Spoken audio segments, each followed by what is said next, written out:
I could have been killed in that like shooting and I wasn't and no one was, luckily, but I think that in itself is just a blessing of showing how God is showing up and there's a reason that I'm here and there's a purpose that he wants for me to fulfill for him. Well, my name's Janine and I'm currently a swimmer at West Virginia. I just recently started getting into my Christian faith this year. I have two siblings, an older brother who plays football and a younger sister who plays golf. So I kind of always grew up around sports, and for a lot of my life, that was what we did. Like that is who we are, and it kind of molded me into who I am today. And yeah, I think that's the most I could tell you about myself. Yeah, that's awesome. You're not from West Virginia originally, are you? No, I'm from Canton, Ohio. Oh, you're from Canton. Okay. I love the Pro Yep, Football Hall of Fame. yep. I'm like 20 minutes from there. Okay. Canton, are you a Browns fan or what do you root for? You root Oh for any man, professional I don't, teams? I don't really have like I'm definitely Browns over the Bengals for sure, but I don't know. I'm not really into football or sports like that. You swim? What athlete and Olympic swimmer do you look up to? Ooh, that's a good one. I think Michael Phelps is like a basic one. Katie Ledecky, kind of just like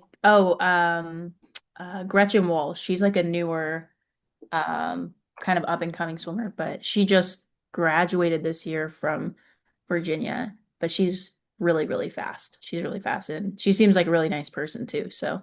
I haven't heard of Gretchen. I guess maybe we'll see her in 2028.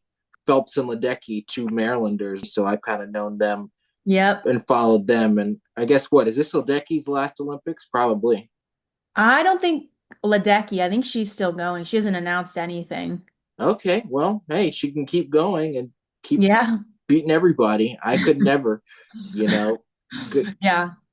That's awesome. Let's talk a little bit about your faith journey, Janine. You mentioned how you are kind of newer to the faith, kind of talk about how you got into the faith, and what brought you into it later in life. So I grew up Catholic my whole life. I'd gone to church Sundays and my whole family is still Catholic, but I got introduced to the Christian faith when I was about sixth grade. My neighbor, who was my best friend at the time, her whole family was Christian and they invited me to their church and um it was like amazing. Like it at first it was really, really weird because if you've never been into a Catholic church, it's like very, very traditional. Like you kneel, you don't talk, you say what they want you to say, and you leave. Like you take communion, you leave. Like it's very, very different. So going into the Christian church for the first time and like everyone's hands in the air, like praising, I was like, oh, like this is so strange. But then obviously I kept going and like it just my heart like grew on fire like at a young age and I went to this camp. It was called Camp Ruach and it was a 3-day camp. We went, we talked about kind of like a little bit about the scripture. It wasn't super in depth because we were so young, but I remember leaving that camp feeling so just like in my faith and then going through kind of the rest of middle school and high school, I didn't really keep up with it. My friend moved away, so I didn't really have anyone to hold me accountable, and I kind of got disconnected from it again.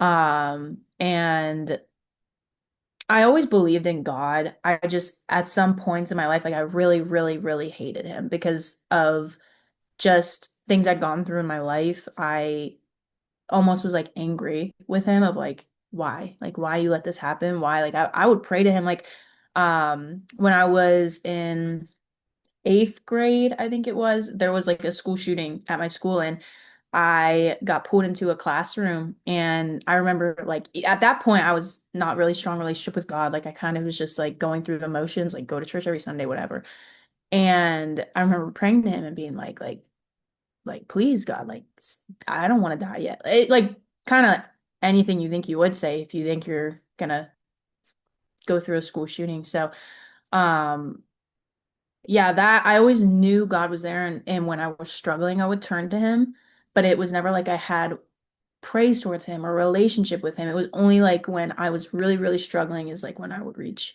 to God. So, yeah.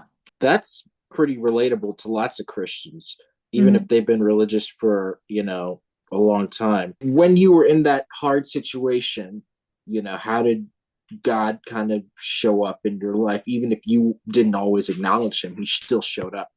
I mean, I think I didn't see it till later. Like now I can see how he showed up, but then I never understood because it turned me into who I am today, and how I show up for people is based on things I went through, and how I can like be compassionate and I can be empathetic towards people is because of things I went through in my past, and now I can see that. But when I was obviously younger, like it took a long time for me to like even mature emotionally and realize that like it would all be for a purpose. It kind of was just going through the motions, like surviving high school, which I feel like a lot of people might relate to, like just getting through high school and like getting to college. Like my one focus was swimming. I was like, I just need to do good in swimming because then I can get out of here and like just start new, which kind of led to the idolization of swimming, which is a whole nother thing. But yeah, I don't know. I think just like keeping me here on earth, like that's enough for to show that God showed up because like every day isn't promised. I could be taken any day. I could have been killed in that like shooting and um I wasn't and no one was, luckily. But yeah, like I think that in itself is just a blessing of showing how God is showing up and there's a reason that I'm here and there's a purpose that he wants for me to fulfill for him. Absolutely. Is there one particular struggle? You mentioned some of the struggles you've dealt with. Is there Mhm. one particular struggle that kind of stands out to you?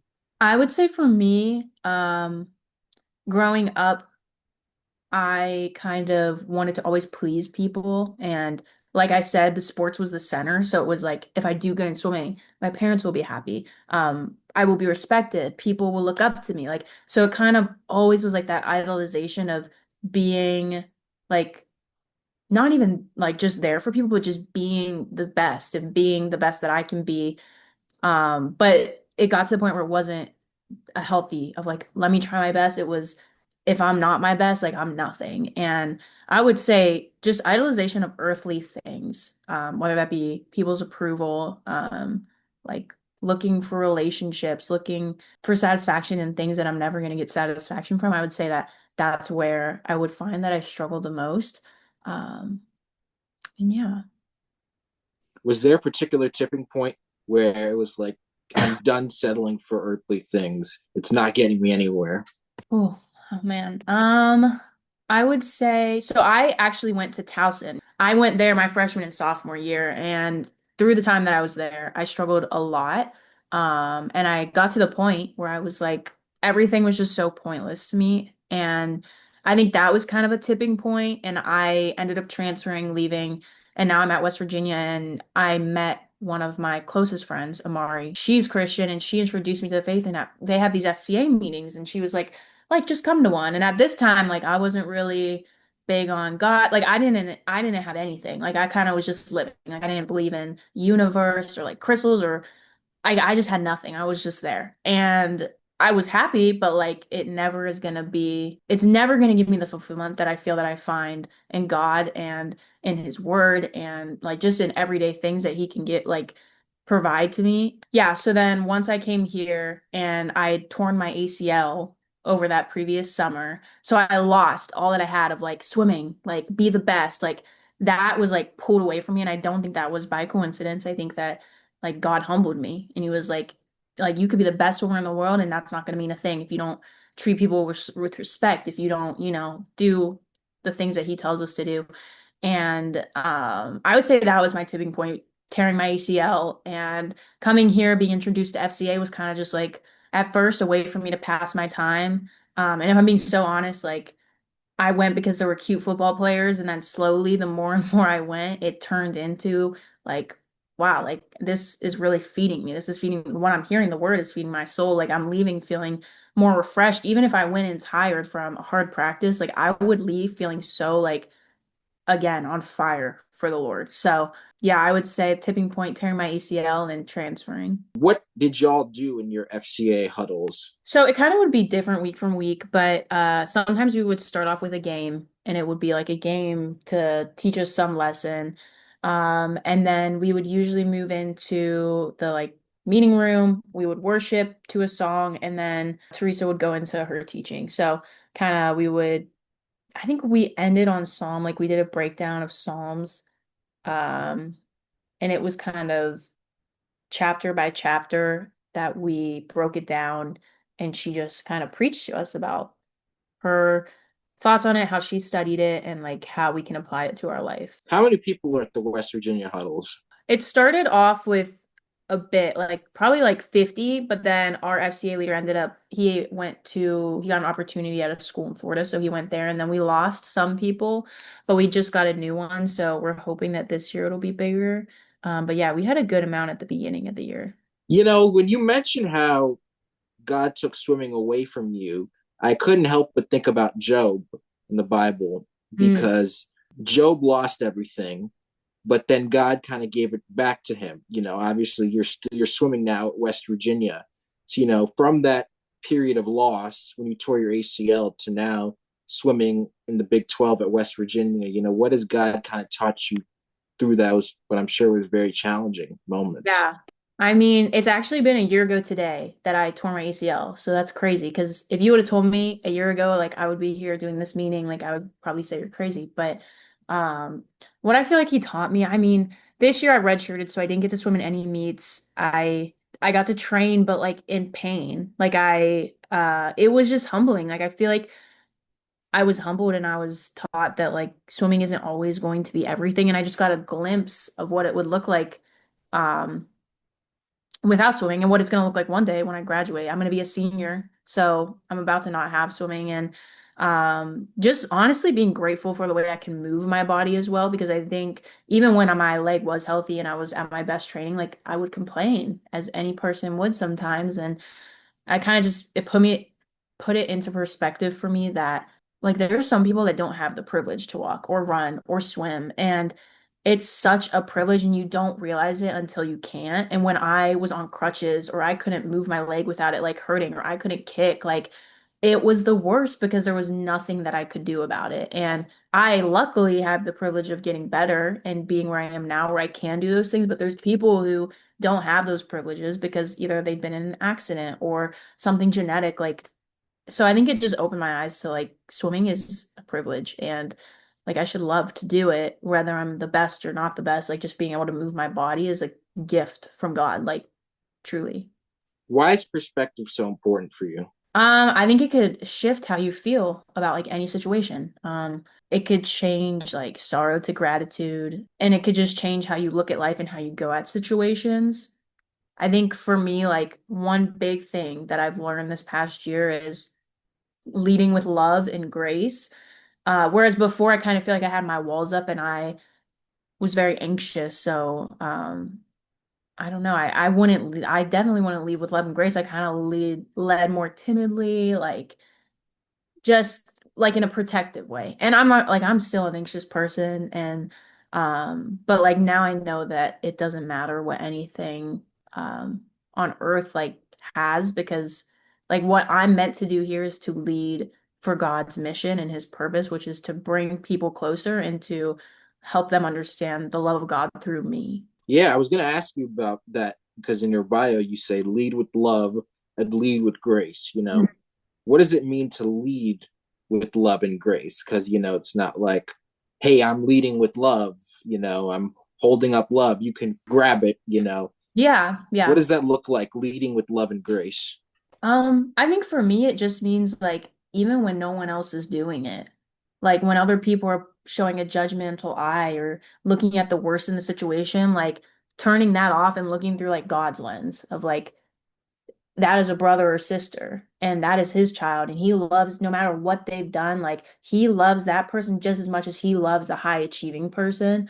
And like as far as like with grace, it's understanding that we're not perfect. Like none of us are perfect and just giving grace for people like if they mess up if they hurt you like not going off not going crazy and understanding that like we're all the same we're all going to make mistakes some might be on a higher scale but to God they're all the same like it's a mistake so yeah. Is forgiveness hard or easy for you? Oh man. um it depends like that's a very hard question. It depends on what it is like if it's something small sometimes I can forgive super easily and get hurt over and over again, but like I will forgive. But then there are other things where they may trigger something in me from my past or just like force me to put my walls up. So it's a little harder for me to forgive and look at it with love, but it just takes more time. I'll get there eventually. It just takes a little more time. Yeah, you could say all the things you want, leading with love. I lead with love and grace. And then when you're in the moment, you know, I don't want to forgive you. You hurt me. You hurt my feelings. And all Mm-hmm. of that goes right out the window. Yeah. So it's kind of, and God, we all make mistakes. I'm not perfect in that either, but it's knowing what to do and then trying our best to do it, leading with love and grace, Yeah. you know, even if we make mistakes. That's awesome. That's a good way to put it. I see you have the wristband of Luke 137. Is that one of your favorite verses? Or do you have another verse that stands Um, out to you? No, this one's not my favorite. I just changed it. I had 1 Corinthians 15 through 15 or 16. It was like let all that you do be done in love, but it was fading. So yeah, I put this one on. But my favorite is either that one or Romans 8:18, which is like the pain you're feeling right now can't compare to the glory that God will show. That was big to me because even before like when I started being friends with that girl from my neighborhood in middle school. And I was going through a hard time. That was the one verse I would always turn to. And it's just kind of ironic now because like now I look back on it and I'm like, I'm thankful that I went through that. But in the moment, I wasn't able to, but I was able to like lean on that Bible verse and just be like, what I'm going through now, like there is a purpose. Even if I didn't know it, like I don't know. That one will always stick with me because that's the very first Bible verse I ever learned. So, yeah. The joy you're experiencing now does not compare to the pain. What is that again? The I think it's the pain you're experiencing now doesn't compare to the joy that will be revealed in God's. Yeah, and God. You think you're in the stage of joy? I would say so, yeah. How so? I think it's not obviously like all the time, but I think I can find my joy in God and like in situations where it is really difficult, or I am struggling, like I can turn to him and I can find that. But yeah, I don't think joy is like a like people always say like love and joy, like those aren't just emotions, like those are things you have to choose. And I choose that through staying close with God, praying, like turning to him, surrendering, and it leads me to joy when I'm able to see his kind of glory revealed. But yeah. Yeah, you mentioned all the pain you were doing while training. I mean, I could barely train with two healthy legs. I couldn't imagine training for swimming with a torn ACL. Mhm. But despite all that, and now you kind of starting to experience the joy in Christ. Maybe it wouldn't have been the same had you not had that injury, Yeah, as brutal as it was for you, I'm sure. definitely not. Definitely not. Along the themes of love, Janine, if somebody would ask you, why do you love Jesus? Mhm. How would you respond to that?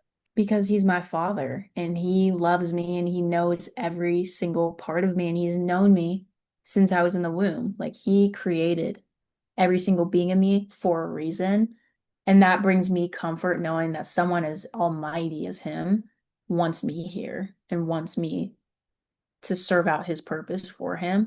And that's just like really encouraging when like you kind of fall away from Christ is knowing that like no matter what, like he put you here. Like he made you the way you are for a reason.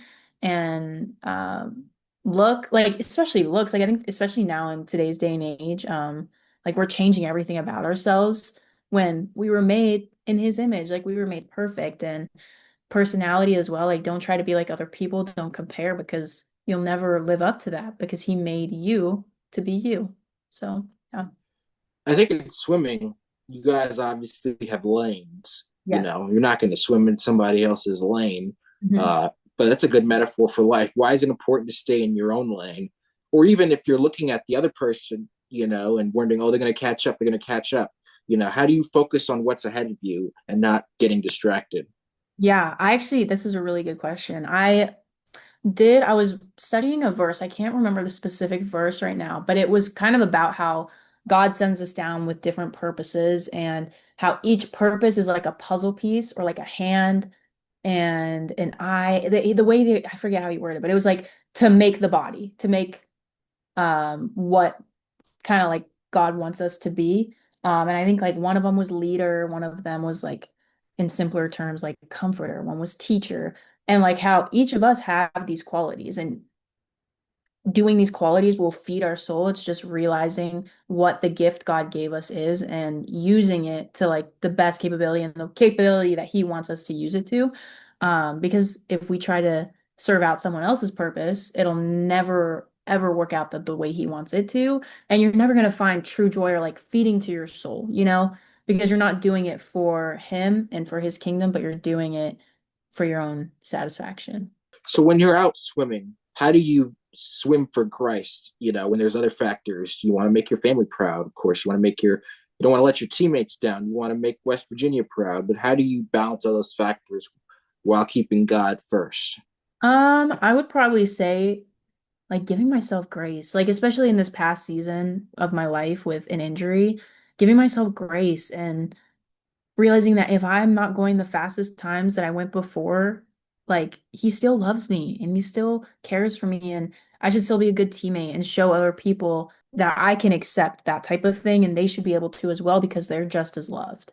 So I think that's the biggest thing I'm learning is just, or I've learned this past season is grace for myself and also like displaying it to my teammates so they can give it to themselves and not put themselves in the same position that I was in before I hurt myself. Leading with love and leading with grace Hmm. seems to be a motto for you. That's awesome. Make the pitch, Janine, to someone who may have been in your shoes way back when they've been raised religious, but maybe have not, didn't feel Christ for themselves. Yeah. Why do you think it's important to kind of feel Christ for yourself, get a relationship with Him for yourself, and not just going through the motions? I would say, first off, like, no matter where you are in your walk with Christ, whether you don't know him, whether you hate him, whether you love him, like, he will meet you exactly where you are. And you don't need to do some extravagant act or thing to show that you're worthy. Like, you're worthy as you are, and he will meet you where you are. And I think that's really important because a lot of people I know, when I first came into, I was like, oh my gosh, like I don't know what to do. Like I don't read my Bible every day. Like I don't know anything. Like but that none of that matters. And that will come kind of with your own conviction and your walk with Christ, and kind of he'll guide you through those things through the Holy Spirit, and your heart will grow fruits. It'll grow fruits. And I would say if you're contemplating having a relationship with God, like it will be the best decision that you can make for yourself, for your future, for future generations of your family. You're ultimately like, no matter what trial or valley you're going through, you're gonna feel peace because you know he's there with you. Like you're never alone. And I think in today's day and age, like we can look at our phones and see everyone together and feel so lonely sometimes, but like ultimately, like you're never going to be alone. Even if you don't even know him and you haven't came to him and had a relationship yet, like you still are not alone. Before you even know him, he is always with you. And like he will walk with you through those dark, dark valleys and those high, high mountains. So yeah, I would just say it's a friend, it's a father, it's someone that loves every single part of you. Like even the parts that you're ashamed of, he loves so deeply. And I don't think there's like a better feeling than that, knowing that there's someone out there that loves you as much as that. Absolutely not. There's no better feeling than that. Is there anything different you think from being Catholic when you're raised in Ohio to kind of this Christian persona in West Virginia? Is there anything different about it, or is it all one and the same? It is very different. Like I said, my whole family is Catholic, and out of respect for my family, like I do still go to Catholic church with them, but I will go to Christian church on Saturday. So it's kind of just balancing and doing the best I can. And I hope one day that my parents could come to Christian church and kind of see that different perspective of God and that relationship. But until then, like I'm gonna kind of do what's best for me, but also respect them. So Why do you want them to come? What's different in your mind from the Catholic Church to your Christian church? I think it's less routine and it's more of a relationship. I think a lot of the Catholic Church is kind of just like it's shame and condemnation rather than like God's love. Like I feel like I have felt a better version of what God's love is in the Christian church than I have in the Catholic church. And I've gone back and forth a couple times, and every time I've gone to the Christian church, like it's just this overwhelming love and hope. And every time I'm in the Catholic church, it's kind of just this stagnant, like I don't even understand what they're saying. Like I don't feel like I have a relationship with God. Like it's a very, very different setting. And for me, it didn't work. But I don't know. Some people who aren't Catholic, Catholicism may have a great relationship with God, but for me, it just I didn't feel that my relationship with God was the strongest there. Yeah, I've talked to plenty of Catholics who, are strong in their faith and they like it. But I get for you, again, your motto leading with love and grace, not shame and guilt, Hmm. and so, but I'm happy that you kind of found your community and your way, Yeah. because as long as God's not going to meet everybody in the same way, he's not going to meet you the same way he meets me. Yeah. But at the end of the day, it's still one God, and he's always going to be there for you, whether you're torn your ACL or whatever else comes in life. Yeah. That's awesome. One more question, Janine. What's something you'd like to do to improve in your faith life? Ooh, that's a good question. I think right now for me is like serving the community is a big thing.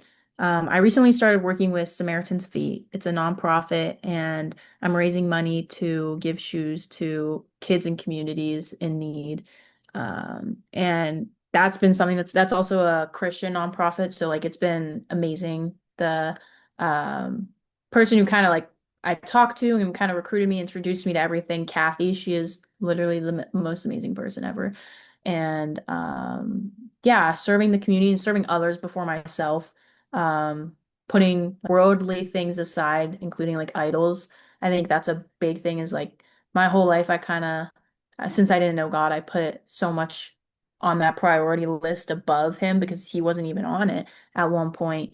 So, just reorganizing those priorities and getting my life straight. That's awesome. Why do you like Samaritan's Feet? What do you like about working with them? I really, really like working with them because it's for such a good cause. And they have a program where it's like for athletes that will raise money in the area that they're in through like fundraising, through whatever, like reaching out to companies and everything. But then the athletes will individually get to set up shoe distributions in the site that they are at with that money they'd raise. So I just think that's a really great opportunity for athletes to not only serve God, serve the community, but also get experience with those type of things and kind of see a what it's like in the real world to serve the community because I feel like when you're in college, it's kind of like a little bubble. And like when you go out into the real world, it could be a little harsh. For me, it's been amazing being able to be more independent with that and raise money, reach out to companies, kind of market Samaritan's Feet through either Instagram, LinkedIn, just connections that I have with people and meeting people. Like right now, like just even telling you about this, I love talking about it and it's just such a good cause. So yeah. Can anybody donate, to your link if they're not in the Morgantown area? Like, how does that work? Does it go towards your Morgantown community? Yeah, you can donate. I have the link in my bio. $25 gives a kid a pair of shoes, socks, and a note of encouragement. My goal is to raise 5,000. And yeah, the link's in the bio. And if anyone that's watching would love to donate, then that would be amazing. But yeah, it's for a great cause. Yeah, we'll put where to find the link to donate. I think that's a worthy cause, like you mentioned earlier, not everybody has the ability to have shoes, Hmm. much less different pairs of shoes to, walk from A to B, Yeah. some people communities walking on dirt or concrete, Yeah. that's not good for your feet. Mm-mm. So providing an opportunity for others to have a pair of shoes and Yeah. encouragement. I like that too. It's not just shoes, it's encouragement. Yeah. And Because I even, think that's the lasting impact. yeah.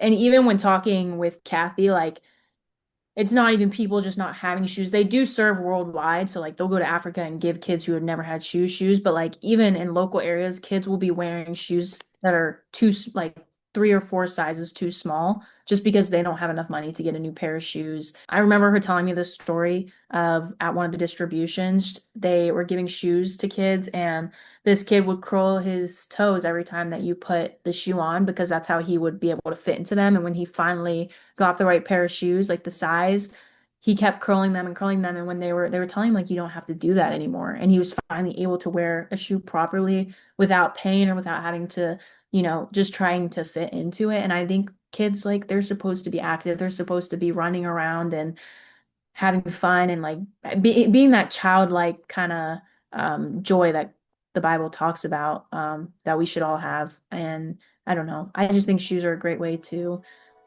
provide that for them. That's awesome. Well, good luck with the campaign for Samaritan's Feet. I'm sure that's going to go great. Thank you so much, Janine, for coming and sharing your story with us. Really appreciate it. Would love to have you back soon to hear how things are going. Thank you so much. Thank you.